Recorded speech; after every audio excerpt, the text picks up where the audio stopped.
كنت في الكنيسة وكنا بنصلي، وقبل الكنيسة ما تطلع لقينا الكنيسة اتهزت كلها وحصل زي زلزال. عرفنا بعد كده ان دي قنبلة، وانا جوزي دلوقتي في العناية، ربنا يطلعه بالسلامة. اخد ما صلى ابونا بكده بصينا لقينا ضرب، بعدين البيت اترج.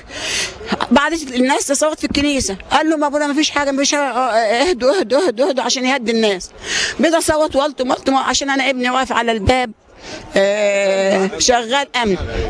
تقول ابني مدمج قنبله، يبقى خلاص راح. احنا داخلين باب الكنيسه، هنا عربيه انفجرت، يعني انفجار جامد. كنت فوق بصلي واتدليت كده بتكلم في التليفون وراح ضرب في وشي، ما قدرتش. طلع لسه من الكنيسه في عربيه معديه جنبيها، فرقعت، وقعت على الارض، ولقيت انه في ناس كتيره كانت مقطعه، وناس ايديها ورجليها مقطعه، ومشينا على ايدين ورجليهم لسه مقطعه. عربيه جدا دست علينا احنا التلاته. البنت دي بقى حد يعرف يقول اسمها ولا يعرف دينها؟ ما يتهيألي